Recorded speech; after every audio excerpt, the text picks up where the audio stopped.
இன்றே டவுன்லோட் செய்து உங்கள் ஃபேவரட் ஷோக்களை என்ஜாய் பண்ணுங்க. அப்பா, இப்போ பேச போறீங்களா இல்லையாப்பா? மாமா உட்காந்து பேசுங்க மாமா.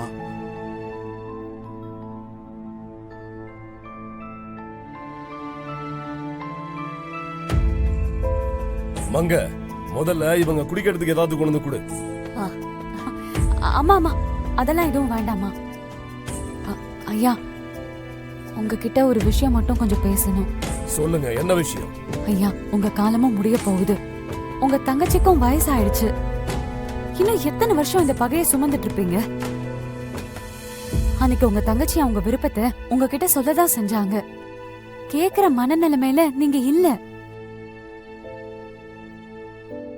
நீங்க உங்க ஈகோவை தான் பாத்தீங்க.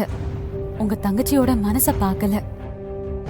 பிடிக்குதோ பிடிக்கலையோ, ஒருத்தரோட வாழ்ந்து முடிச்சிடலான்ற காலம் எல்லாம் எப்பவும் மலை ஏறிடுச்சுங்கய்யா. வாழ்ந்தா மனசுக்கு பிடிச்சவங்களோட தான் வாழணுங்கிறது, இல்லைன்னா சாகணுங்கிறது பொண்ணுங்க உங்க காலத்திலே முடிவெடுத்துட்டாங்க. அந்த காலத்துல பிறந்த உங்க தங்கச்சி மட்டும் வேற என்ன செஞ்சிட முடியும்? காதல் தப்பு, காதலிக்கிறவ ஓடகாலிங்கிற எண்ணம் எல்லாம் ரொம்ப பழசாயிடுச்சு. அத இன்னுமா நீங்க மனசுல சுமந்துட்டு இருக்கீங்க? சரி, வீட்டை விட்டு உங்க தங்கச்சி ஓடி போனாங்க. தெருவிலையா போய் நின்னாங்க? ஒரு நல்ல புருஷனை உண்டாக்கி அவரை பெரிய பணக்காரராக்கி 4 பேர் கையெடுத்து கும்பிடுற மாதிரி அந்தஸ்துக்கு கொண்டு வந்து ஒரு குடும்பத்தை உண்டாக்கி இன்னைக்கு ஒரு கோயில் கட்டி கும்பாபிஷேகம் பண்ற இடத்துக்கு வளர்ந்து நிக்கிறாங்க.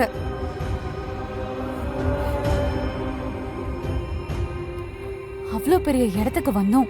அவங்க மனசுல இருக்கிற தீராத ஒரு கவலை அவங்க அண்ணன் குடும்பத்தோட சேர்ந்து இல்லைங்கிற ஒரே விஷயம்தான்.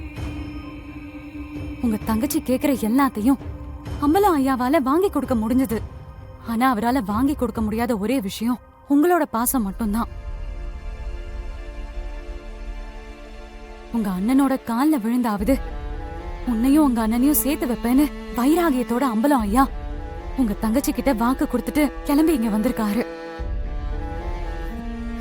அவரையே இன்னைக்கு திரும்ப போக வச்சிட்டீங்க. அம்பல ஐயா சொன்ன மாதிரி உங்க தங்கச்சி செத்து போற அன்னைக்குதான் வந்து நீங்க நிக்க போறீங்களா? உங்க கோவத்தை நான் மதிக்கிறேன். ஆனா அதை இத்தனை வருஷத்துக்கு அப்புறமும் நீங்க இப்படி சுமந்துட்டு இருக்க வேண்டாங்க ஐயா. இப்பவே கூட நீங்க மாறிட வேண்டாம். நாளைக்கு காலையில ராஜராஜேஸ்வரி கோயிலுக்கு விசாலாட்சி அம்மா வருவாங்க. ஒருவேளை உங்களுக்கு கோவம் தணிஞ்சிருச்சுன்னா நாளைக்கு நீங்களும் அங்க வாங்க.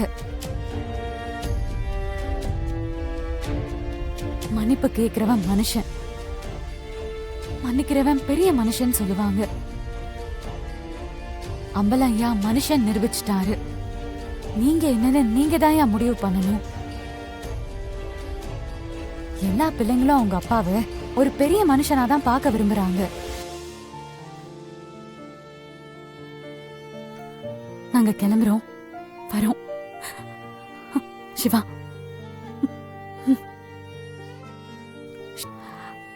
வரோம்.